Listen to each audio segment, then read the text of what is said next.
So good afternoon, everyone. My name is Rabbi Patrick Bollier, and on behalf of Pluralistic Rabbinical Seminary, it is an honor to have you here as we celebrate and witness the SMICHA of these four wonderful students. On behalf of the Beit Din of Rabbi Wasser, myself, and our founder, Rosh Yeshiva, Rabbi Sandy Zisser, we could not be more delighted to see these students through to this process, which is in no way an end. It is only a beginning. Speaking of beginnings, to get us started, to get us in the spirit of what we are about to experience, it's an honor to invite my dear friend and colleague, Rabbi Wasser, to come forward and lead us in something that will bring out those spiritual emotions that we so need in this time. Shalom and welcome, Mazal Tov, Mazal Tov. I would just want to share a quick nigun to get us in the moment of celebration.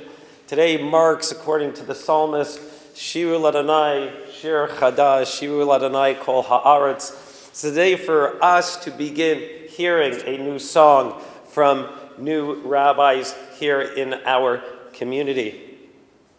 And when I was thinking about which nigun to share, and also I think fitting based on our conversation a little earlier during our Beit Din together, the idea that each and every one of us are now emissaries. We're emissaries in our own communities.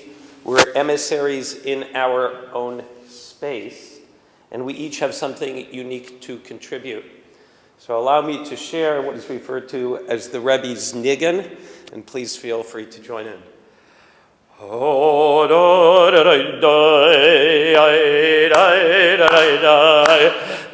Ay, ay, ay, ay, ay, ay,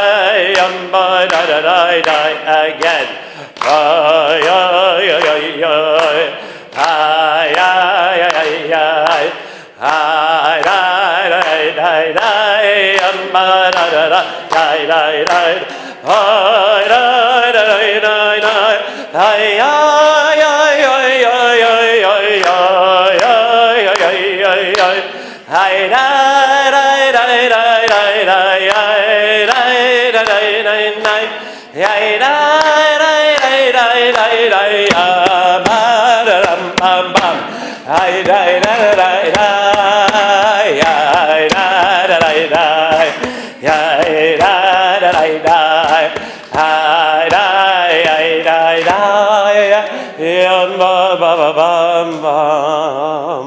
We look forward to hearing your Shiru Ladonai Shir Chadash Mazal Tov.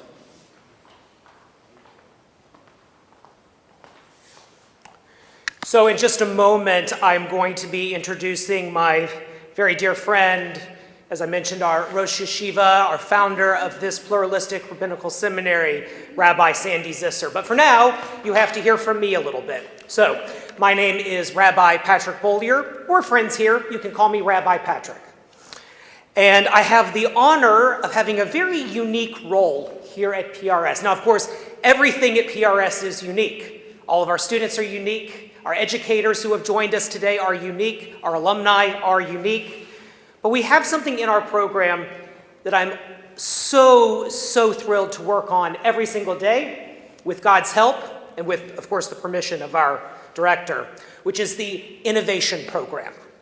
So we are the only seminary of its kind that has a program like this, because what we know about the Jewish world is something that no one wants to admit. I'm going to let you in on a public secret, meaning something we all know to be true, and yet we struggle to admit. Are you ready for this? Okay, yeah, sure. And the crowd says, yes! The secret is the fastest growing movement in Judaism.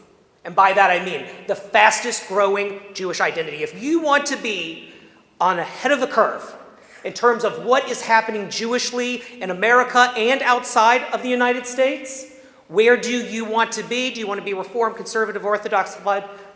No. You want to be Jewish.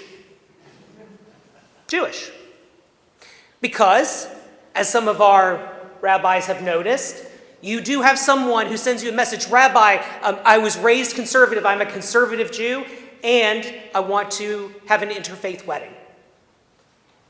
Or, you know, I think of myself as Reform, but I'm sort of Shomer Shabbos-ish, right? There is no such thing as a conservative Jew, a Reform Jew, a renewal Jew. There are only Jews. And the fastest growing movement in Judaism is Jewish. It is independent, as we call it. It is a person who says, I draw a little bit from here, and I draw a little bit from here, and I draw a little bit from here.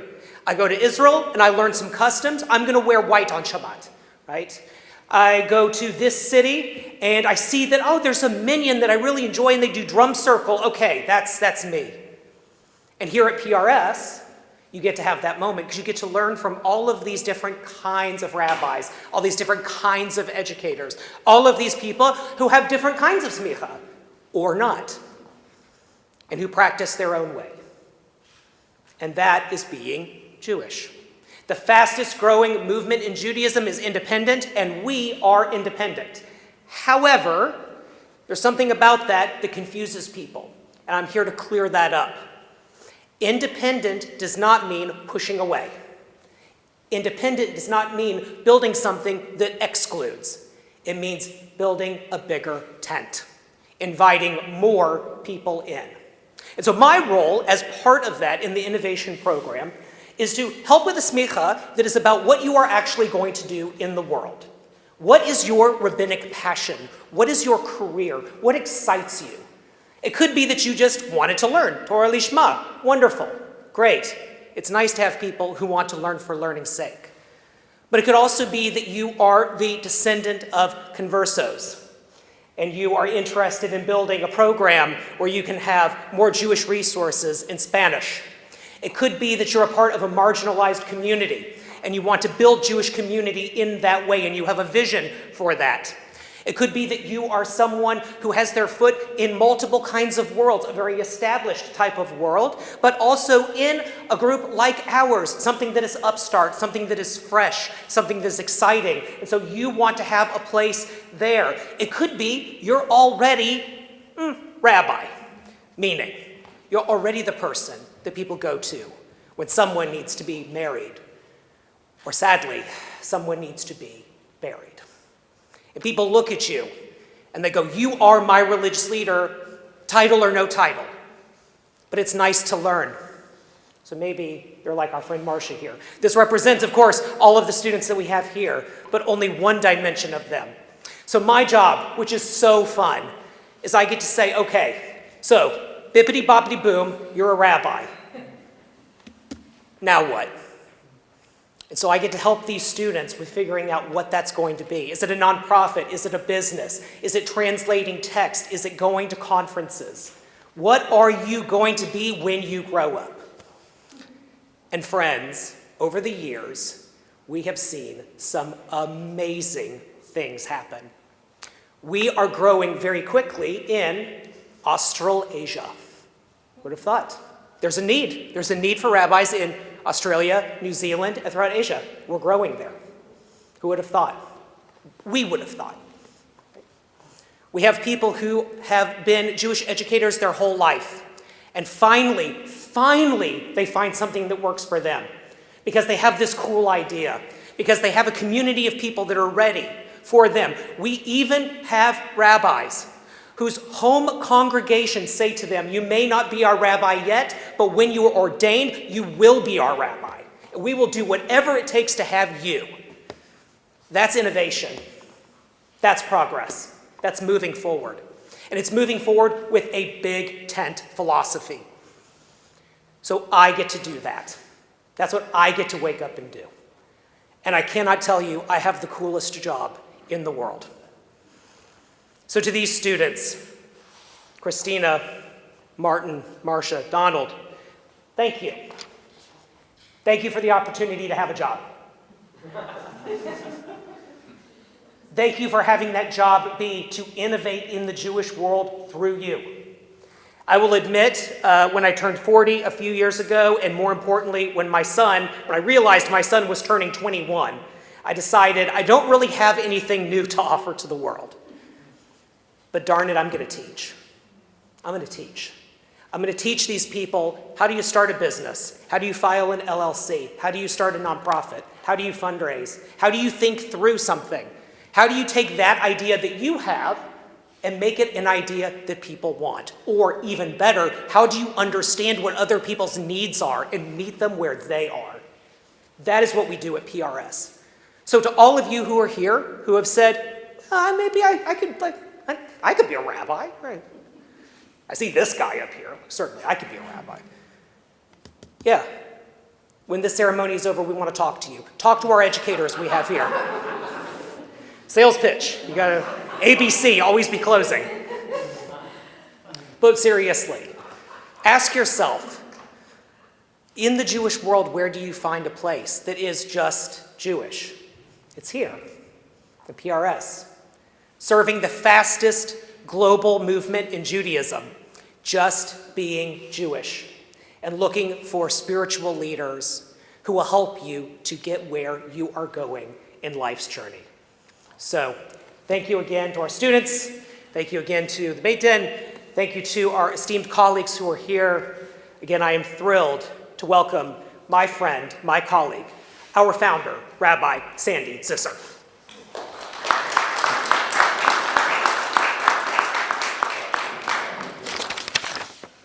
I just want to argue that I may have the best job in the world, but we'll talk about that later, Patrick. That's fine. Today marks a pivotal moment that is both an ending and a beginning, a sacred milestone in the unfolding spiritual journey of each of you. As the founder, and as Patrick likes to call me, the Rosh Yeshiva of the Pluralistic Rabbinical Seminary, it's my profound honor and joy to stand before you to celebrate your ordination. And I know that you're poised to make a powerful impact in the Jewish world. Our seminary is founded on a vision, a visionary conviction that Jewish leadership must be pluralistic and dynamic as the communities it serves. For too long, Jewish institutions and leadership paths were bound by denominational lines and geographic limitations. We set out to create something radically different, the first truly online rabbinical program that is multi-denominational, offering SMICHA ordained by Reform, Conservative, and Independent rabbis. This pluralistic approach is our strength, our signature, and our gift to you. It's not enough to teach text or rituals alone. Today's rabbis must be entrepreneurs, as Patrick spoke about, in spirit, creating agents of change who live at the intersections of tradition and modernity, in spirituality and social justice, learning and leadership. You have been trained in classical and modern Hebrew, Tanakh, Talmud, liturgy, pastoral care, ethics, practical rabbinics. But also you've studied nonprofit and business development, marketing, community innovation. This unique preparation enables you to build inclusive, vibrant, sustainable, and deeply connected communities, wherever you are. As we celebrate your ordination, it's fitting to turn to last week's Torah portion, Parshat Vayishlach, which offers a profound lesson on transformation, struggle, and reconciliation. That resonates deeply with your journey as the rabbinic work you have ahead. Also, I assumed it was safe to use last week's parsha so I wouldn't step on any of your pieces. So, in Vayishlach, Jacob returns to the land of his birth after many years, carrying the burden of an uncertain past and the fear of encountering his brother Esau, whose relationship has been marked by, let's say, not so great brotherly love. The narrative unfolds with intense emotional and spiritual complexity. Jacob sends gifts to appease Esau, divides his camp in preparation for a possible conflict, and spends a mysterious night wrestling with a divine being. When dawn breaks, Jacob emerges transformed, receiving a new name, Israel, signifying one who wrestles with God. So this episode is a timeless metaphor for the human and spiritual condition. Transformation emerges through struggle. When we wrestle, whether with God or with our fears or our doubts or our changing realities, we are given a new identity. new strength, and a renewed sense of purpose. Your journey to this day has required you to wrestling with texts and traditions, wrestling with your own identities and aspirations, wrestling with how to lead in a world that is constantly shifting. You have grappled with difficult questions about faith, community, inclusivity, and the future of Judaism. And in wrestling, you have grown. I've seen it. I've been there. Like Jacob, your transformation is a blessing, not only for you, but for those who you will serve. Your leadership is called to bring healing and reconciliation in our fragmented world, to bridge divides within families, communities, and denominations. Your pluralistic SMICHA embodies the conviction that Judaism flourishes through differences and dialogue, openness, and mutual respect. In founding the seminary, I sought to build a platform where this wrestling is not only welcomed, but it's encouraged. We reject rigid ideology and narrow-mindedness. We celebrate complexity and diversity. We train rabbis who do not shy away from these things. Your rabbinic ordination symbolizes more than a title. It is a sacred trust, an ongoing covenant. You are inheritors of an eternal tradition and innovators for our time. You are called to light the way through the darkness, to create sacred space where all Jews may find a place. Remember Jacob's night-long struggle and transformation as a source of courage whenever you face an inevitable challenge of leadership. Leadership will demand resilience and humility. It will summon your willingness to listen deeply, to hold tensions without forcing premature resolutions, to be a spiritual guide and a pragmatic builder. I'm proud of the rabbis that you will become, and of the pluralistic, creative Jewish leadership that you will embody. You represent a new era, one in which boundaries are permeable, and the Jewish people grow stronger by embracing differences rather than fearing it. May your path be blessed with strength and vision. May you be sources of healing and hope. May your communities flourish through your wisdom and care. So Mazal Tov to each one of you on this day. May you go from strength to strength, blessing the Jewish people and the world. Mazal Tov.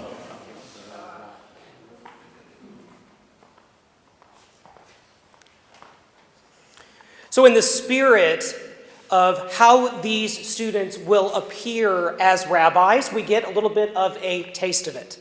We get that through these little, I guess we'll call them presentations, these little offerings that they're going to give you, whether it is musical, poetic, storytelling, and more. I'm going to invite each of our students to come forward and to offer a piece of themselves for us to experience. We will begin with Christina. Quiet voices here, louder voices back. Okay. Hello. I'm going to read a poem that I wrote about my journey through this program and probably the last, won't tell you how old I am, 40-something years. La sangre llama, the blood calls. I wake up from the same dream, the one where I walk with my child's feet on the cobblestone streets, that are thousands of years old, with all the civilizations underneath them, some buried more quietly than others, some yet to arrive. Through the twisty, busy, noisy, colorful, food-scented streets behind the cathedral, I am running to La Sinagoga Mayor, where my family is praying. On the street where our community is chanting, singing, talking, yelling, working, living, breathing, and sometimes hiding. And I wake up. La sangre llama. The blood has called me after a slumber of 533 years. We have been asleep for 533 years, while speaking in Spanish, while living our lives on 2 continents, in 3 countries, perhaps many more. We don't know the full story. We never will. Too many centuries have tried to erase us, to hide us, to quiet us, to make us something else. But the blood is stronger, and the spark is stronger, and I woke up. La sangre llama. I feel the weight of history, the twisting and turning, the tohu vevohu calms down and takes shape. And I choose life, the life of a Jew, the life of a Latina Jew, and a Spanish-speaking Jew. We are offered a choice in every generation, the choice that our ancestors were offered. I call heaven and earth to witness against you this day. I have put before you life and death, blessing and curse. Choose life if you and our offspring would live. La sangre llama. I picked up the phone and answered the holy call. Thank you.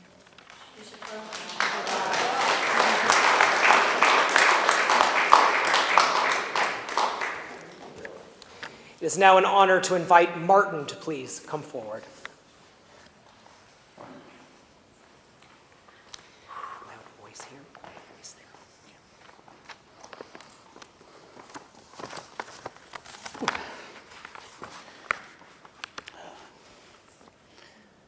And Jacob settled by Yeshev Yaakov. We open with a single word. It sounds peaceful, as if we're finally going to rest after all the family mishigas of previous years. Yet the story refuses to settle. Joseph begins to dream, and his brothers begin to fear. Everything shifts. It is a reminder that settling is rarely the same as arriving. Transformation begins the moment we think the journey is over. Joseph receives his coat of many colors, his ornamented tunic, or his technicolor dream coat, depending on which store you guys go to. Whatever the garment looked like, it marked him as beloved and different. It made him visible in ways that were both beautiful and dangerous. I understand this feeling very deeply. Today, I stand here, about to receive SMICHA.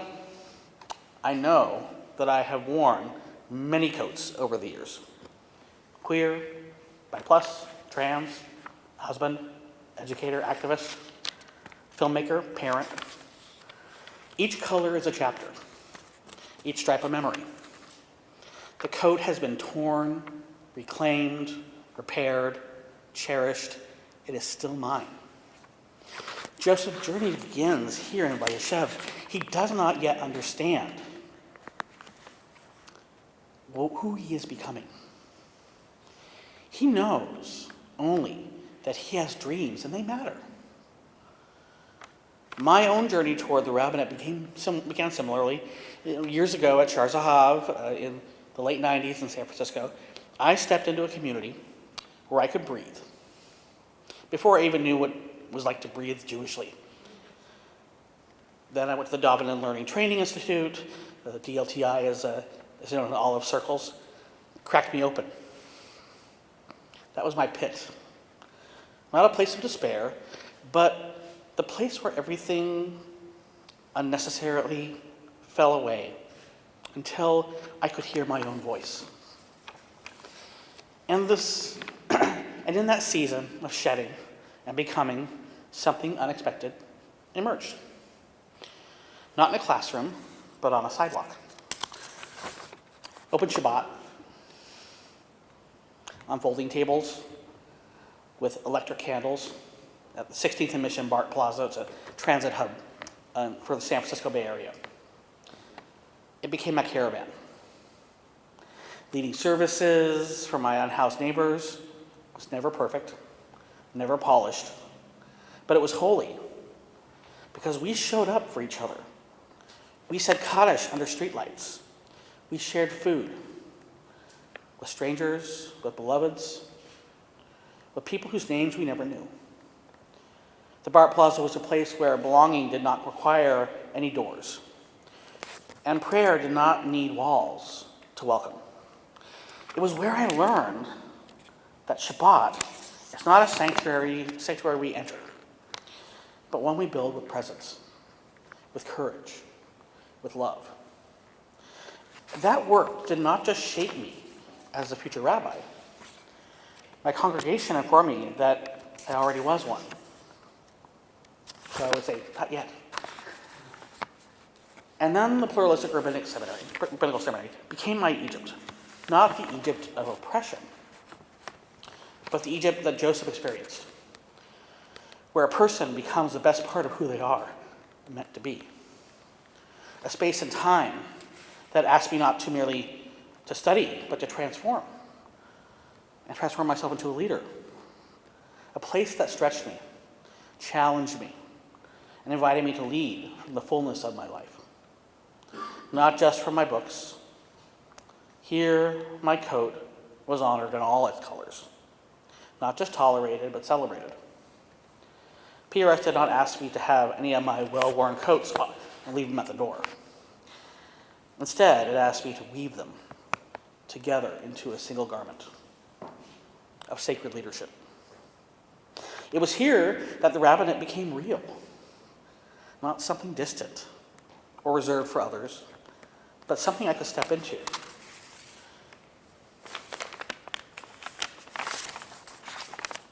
I could step into it with my whole self, something I could embody and not just admire. Today, I also want to honor the holy journeys of the people who traveled beside me. And there's Marcia, who began as a song leader and slowly, intentionally, courageously became a spiritual leader of a sister congregation to my own beloved Shar Zahav.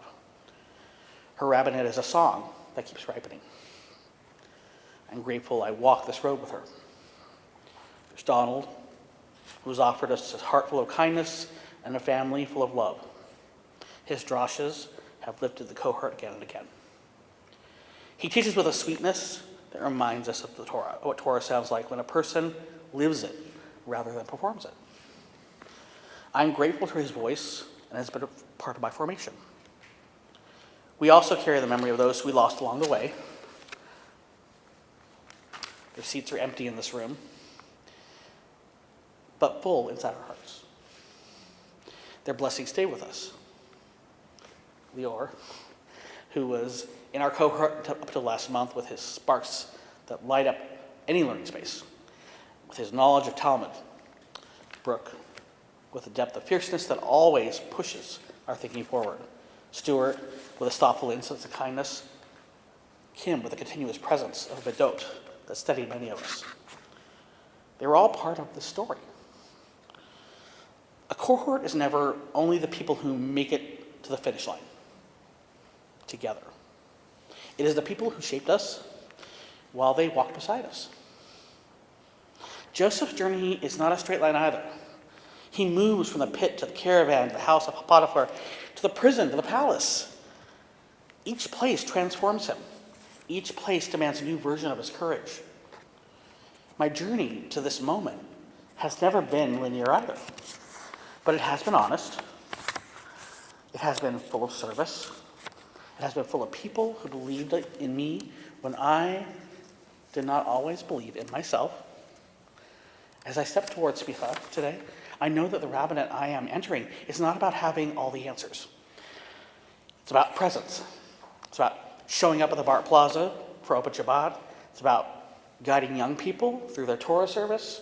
It's about holding people in moments of loss and moments of joy. It's about teaching resilience, shaped by lived experience. Joseph learns that dreams are not meant to elevate the dreamer. They are meant to nourish us as a whole people. They are meant to help others survive. They are meant to create belonging. That is the Torah that I carry forward today. May we all serve with authenticity. May we lead with courage. May we teach with joy. May we honor the people who shaped us. May we bring as much compassion into the world as this path has brought into all of us. Can you hear what's sown? May it be God's will, and may it be ours as well.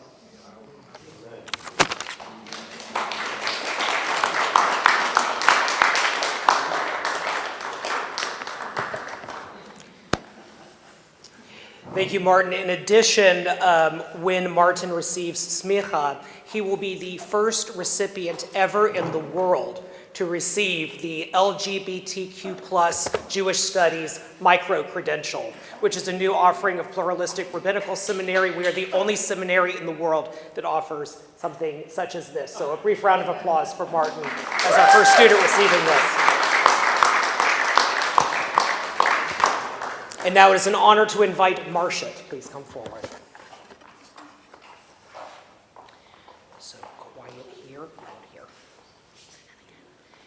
If you need to be loud, here. Those of you who know me know this guitar goes everywhere. It goes everywhere. In 2008, I was inspired to learn more about Judaism following a Jewish rock concert with an artist who would later become my mentor, Rick Recht. What followed was a deep dive into inspirational Jewish rock, prayer, and how I, as a burgeoning song leader, could fit into this world, a world to which I was arriving very, very late. Most of the people I met on this journey had spent their teens at Jewish summer camp and their 20s and 30s attending Havana Shira and Cage and New Cage, Jewish educator conferences, and multiple other song leader workshops. And here I was, in my mid-40s, trying to break into a world in which I had almost no training. I persisted and pushed, studied and learned. I picked up a guitar and taught myself to play. And then I dove headfirst into as much learning as I could handle. I took on roles that challenged me, taught subjects that I first had to learn myself, and found many more mentors who gave of their time, energy, teaching, and attention. And when I talk about mentors, not only my professors, but my classmates. Amidst all the studying and practicing, attempts at writing music, which were mostly unsuccessful, and conferences, lots of conferences, the best lesson I learned was the value of community. Regardless of what I was learning at the time, I was part of a community. Despite my late arrival, I was welcomed into the community. I couldn't play guitar as well as my colleagues, and I certainly don't memorize music as well, but the embrace of the community made all my doubts, all my fears, and all my apprehensions slip away. I was held and loved and included in that community. So at first I thought I wanted to be a cantor. I even held a pulpit as a cantorial soloist under my beloved mentor, Rabbi Fred Natchkin. But as I explored my heart and continued to study, I realized that this was my calling. Rabbi, not cantor. I couldn't go away to school. I had kids at home, so I started searching. Then I gave up because I couldn't find a program that spoke to my needs and my heart. When I got the position of spiritual leader, Shlichat Tzipor, at Congregation Eitz Chaim, this small 48-year-old LGBTQ-founded congregation, they're 51 years old now, they were searching for someone to help rebuild their community. And I was looking for a community that would help me build myself. Perfect fit, kind of like my fit with PRS. One of my first phone calls about my job was to my colleague in the cantor at my home synagogue, now Rabbi Debbie Hayfetz. Her words, Pluralistic Rabbinical Seminary, seemed to echo and reverberate. We talked. She told me of her journey, and my next phone call was to Rabbi Sandy. Again, at least for me, a perfect fit. What I found in these rooms and with these people was a nearly perfect community filled with teachers who love to teach and students who love to learn.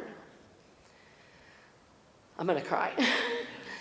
For the past 3 years, I have reveled in this community, and I can't wait to continue to share the beauty of PRS with my community back home. So there's a lot of people to thank. My husband, Seth, in the very colorful sweater.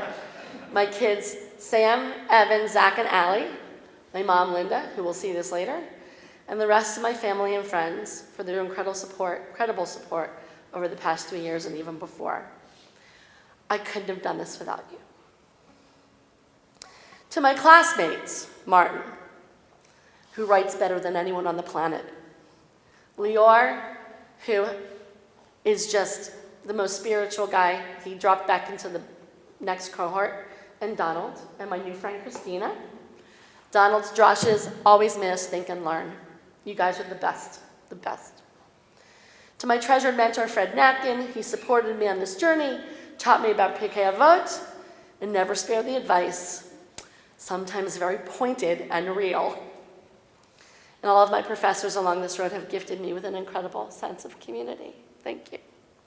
So, in the spirit of community, of this beautiful, joyous, spiritual, and incredible Jewish community built by Rabbi Sandy and Rabbi Patrick, and all who have joined them in creating this home for teaching new rabbis, I thank you from the bottom of my heart.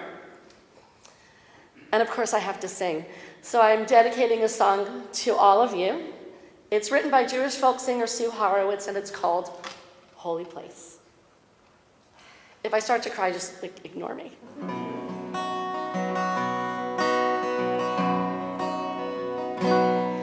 In this holy place, I am me.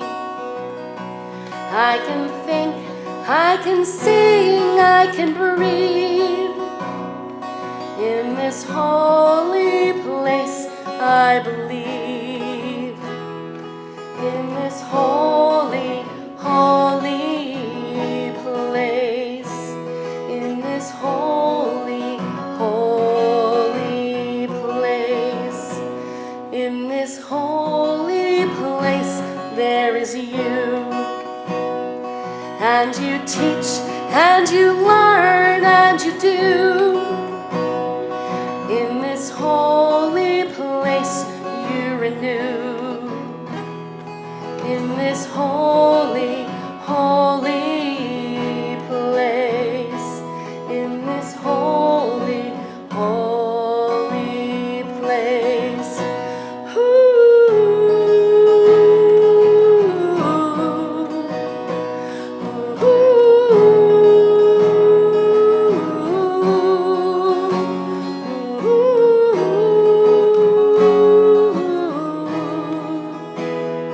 In this holy, holy place. In this holy, holy place. And then you and I become we. We create a community. And we sing in harmony. In this holy, holy place. In this holy, holy place. And we sing in harmony. Together.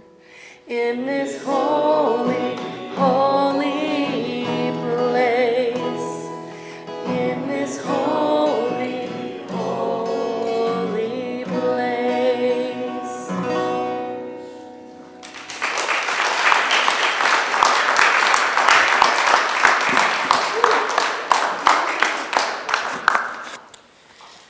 Very beautiful, thank you. It is now an honor to invite Donald to please share some words with us.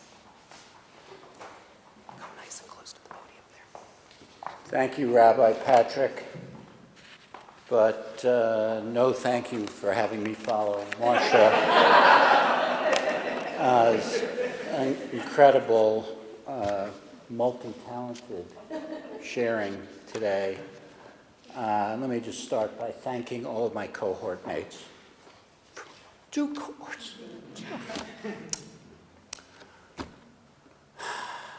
What is Jewish pluralism, and why is it the foundation of my rabbinate? Before deciding to become a rabbi in my 60s and deciding to pursue my SMICHA at the Pluralistic Rabbinical Seminary, I had a long, successful career on Wall Street advising companies on their mergers and acquisition strategies. Once a year, a group of alumni from the very non-Jewish firm I worked for 20-plus years has a charity dinner to both reminisce and support a very worthwhile school in Africa. The dinner is held at one of the very waspish clubs in Manhattan. So, of course, I was committed to wearing my kippah. Having never been one to shy away from my Jewish identity during my career, I was hardly going to start now, a mere 2 months from my rabbinic ordination. And so, while the topic of my upcoming ordination came up, I had the typical catch-up conversation with a former colleague sitting next to me, a waspy guy in his 70s that I'd worked pretty closely with for more than 20 years. How are your kids? How's life treating you at the new firm? Any grandkids yet? Etc. Then, about 10 days after the dinner, I received an email from my former colleague saying something along the lines of the following. You know, Don, I really appreciated hearing about your process of becoming a rabbi, and I wonder whether you could help me with something. My father was Jewish, and my mother was Methodist. And when they were married in 1939 in Arkansas, they actually had multiple ceremonies. Quote, as people just didn't do things like that in those days. In going through our father's effects, my brother and I found a handwritten letter in Hebrew from the rabbi who officiated at the Jewish ceremony. And we have no idea what it says, but are eager to learn. Having reviewed the Hebrew cursive letter with the help of my Hebrew tutor, Ahuva Tal Hollander, after getting permission from my colleague to do so, the letter addressed to the groom's father, which was actually in Yiddish, it's apparent that the letter was from an Orthodox rabbi and that the father of the groom did not attend the Jewish ceremony. It's also clear that the rabbi had gotten to know my colleague's non-Jewish mom very well at the time. Why do I share this with you today? First of all, because it so resonates in many ways with my own traumatic wedding experience of choosing to marry my Christian wife, Shelley, who has been my equal partner in building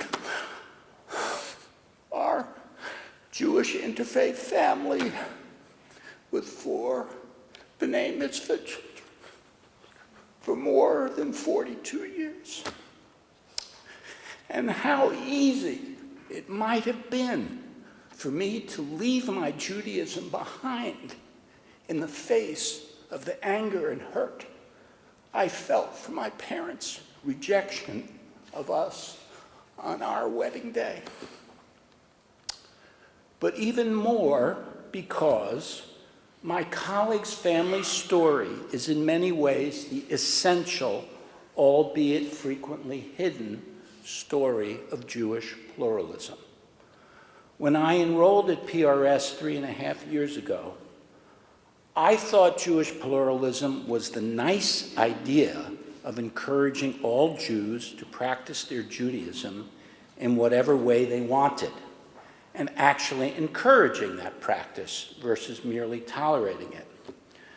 But during the course of my immersion in our program, I've come to understand that to embrace Jewish pluralism is to embrace the idea that Jewish identity is one of the most diverse identities of any people in the world. As Mordecai Kaplan argued, to be Jewish is to act to sustain and nurture Jewish civilization. And that civilization also includes all of those people who either chose or who were forced to assimilate over the course of our history. Both our actual history and our biblical story are about how we, as a people and a religion, learn to coexist with the other, the goy, or the ger, in order to create and sustain our identity as a people. From Breshit, when our foreparents essentially nomadically moved from place to place, having been provided with the vision and hope of a permanent homeland by an all-powerful Elohim, to our current day challenge to frame a unifying positive Jewish identity to the world, our identity has always been defined in relationship to non-Jewish people. In Shemot, Exodus 19, God frames our identity and purpose as a people, saying, "Indeed, all the earth is mine, but you shall be to me a kingdom of priests and a holy nation," which the prophet Isaiah reframes purposefully as follows: "I have grasped you by the hand. I created you and appointed you a covenant people, a light of nations, opening eyes deprived of light, rescuing prisoners from confinement, from the dungeon those who sit in darkness." I ask you, what could be a more relational mission statement than that for Judaism? I have frequently wondered about and been fascinated by the dual meaning of the term ger in Judaism. As Professor Ishai Rosenzvi describes, there is an evolution from the biblical notion of the ger being the stranger in our midst, who we must love, to the rabbinic notion of the ger being the non-Jew who converts to Judaism. And yet, our founding father Abraham seems to be both.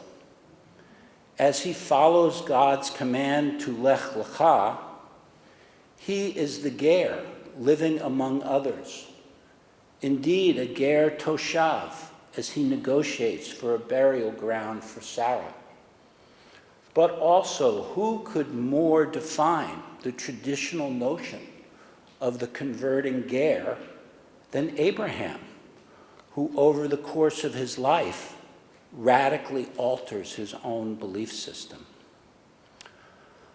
I would argue that our discomfort with the ambiguity of our strangerhood, whether we are the ones opening eyes deprived of light or the prisoners in confinement whose eyes need to be opened, led to two possible responses. First, either contract in isolation and attempt to define a true Judaism with clear boundaries that force people to be in or out, or embrace more flexible boundaries that accept differences in practice, belief, and culture, but still celebrate Torah as the core of our identity.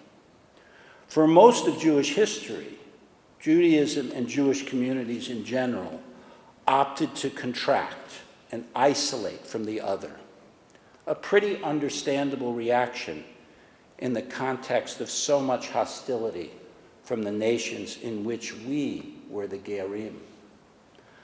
But with emancipation in post-Napoleonic Europe, the Jewish people developed pluralistic options for practice and belief, most of which have had their great expression in the fertile ground of religious freedom in the United States. That the core theology embedded in the Torah allowed for differing conceptions of the divine, and that rabbinic Judaism embraced the concept of ongoing interpretation. Both of these were foundations for allowing multiple Judaisms to develop. But long prior to emancipation in Europe, even as we isolated within our diaspora communities in response to persecution, that cultural and ritual diversity unfolded. Differences in Sephardic and Ashkenazic liturgy and nusach reflect more than a grudging acceptance of diversity. Our diasporic reality required it. And yet, present-day Judaism continues to have many themes that push back against the notion of Jewish diversity, much less celebrate it as we do. Our ongoing struggle with the concept of chosenness, the question of whether halakhic life, including kashrut, is an essential aspect of Jewish identity, that our response to anti-Semitism has seemingly become the unifying theme of Judaism post-October 7th, with red lines requiring an unnuanced, two-dimensional type of loyalty to the state of Israel, are all strong gravitational pulls away from Jewish pluralism. And yet, being defined as a Jewish pluralist rabbi simply by the negation of concepts that are foundations of Jewish insularity is not sufficient to build a Judaism that truly embraces difference. Here are the positive values and concepts that will animate my Jewish pluralistic rabbinate. First, B'Tselem Elohim, that all humans are created in God's image, underscoring our obligation to love the stranger, the other. That we are a moral people with behavioral obligations beyond our own self-interest, which include doing unto others as we would have them do unto us, and caring for the much less fortunate among us. That Jewish learning is an ongoing obligation and opportunity, which by definition means being confronted with differing views and having to respond to those views. That our concept of mitzvot obligates us not just to study, but also to do. That an essential part of Jewish identity is diversity, and its constituent cultures are to be embraced and nurtured. That none of these values are possible without being free and truly having free will. What will I do as a rabbi? I truly don't know. But as I look at my wife and my adopted bar mitzvahed son sitting here today, I do know that the derech, the road of my Jewish life, has been to proudly live a Judaism that not only tolerates diversity, but embraces it. Whatever I do as a rabbi will be to teach and model that type of Judaism. Thank you very much.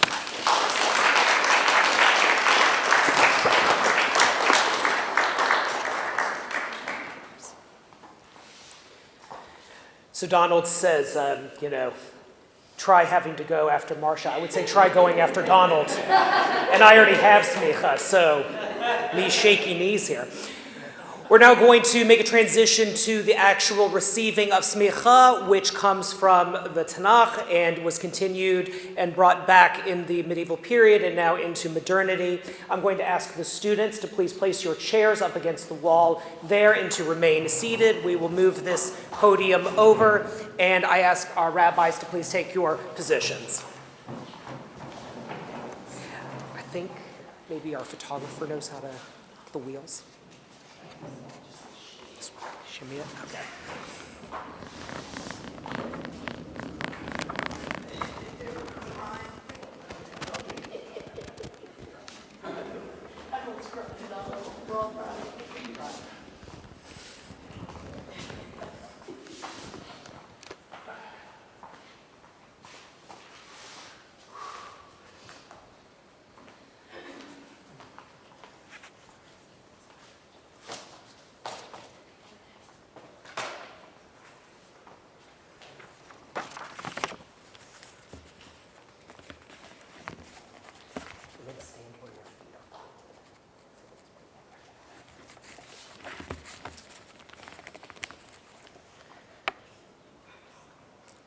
Donald Meltzer.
Cristina Dominguez Ramirez.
Martin Rawlings Fine.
Marcia Weinstein.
I will now ask our students to please come forward as we move this podium to the center, and they will read a statement before we get to give them a hearty Mazal Tov.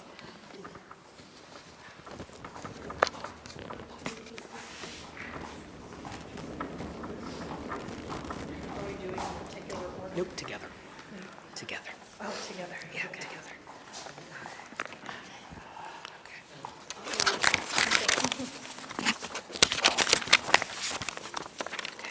Okay. So, right here. Ready? 1, 2, 3. Adonai, my God and God of my ancestors, as you renew creation day after day, renew my spirit. May my deeds reflect your glory, my thoughts lead to your service, and may I yearn for and trust in you. May it be your will, Adonai, that I never debase your teaching, nor misrepresent it to others, that I never utter a word to dishonor you or your people, Israel. Teach me your way, and I will declare your wonders. Keep falsehood far from me. Grace me with your Torah. Protect me from emptiness. Sustain me with your teaching. May the words of your Torah, Adonai, be sweet in my mouth, and may I be your faithful partner in bringing this sweetness to the mouths of humankind. May we, our children, and all the children of the house of Adonai revere you and study your Torah with devotion. And let us say, Amen. Mazal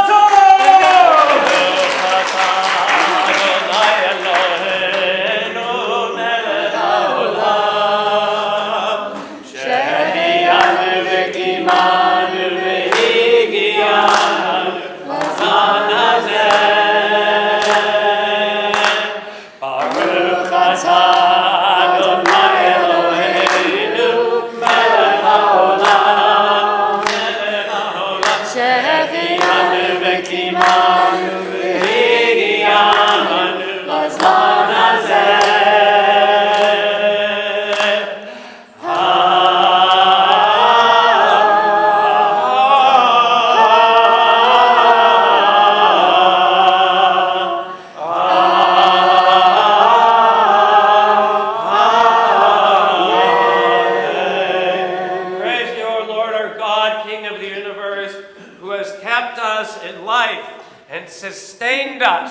and enabled us to reach this day together. Amen. Amen. Mazel tov, mazel tov, mazel tov, simen tov, mazel tov, mazel tov, mazel tov, simen tov, keilanu, keilanu, keilanu, ulecho Yisrael, keilanu, keilanu, ulecho Yisrael, keilanu, keilanu, ulecho Yisrael, keilanu, keilanu, ulecho Yisrael. Friends and family, honored guests, please join us for a little bit of a refreshment. We ask the students to stay here for photos. Thank you very much and God bless.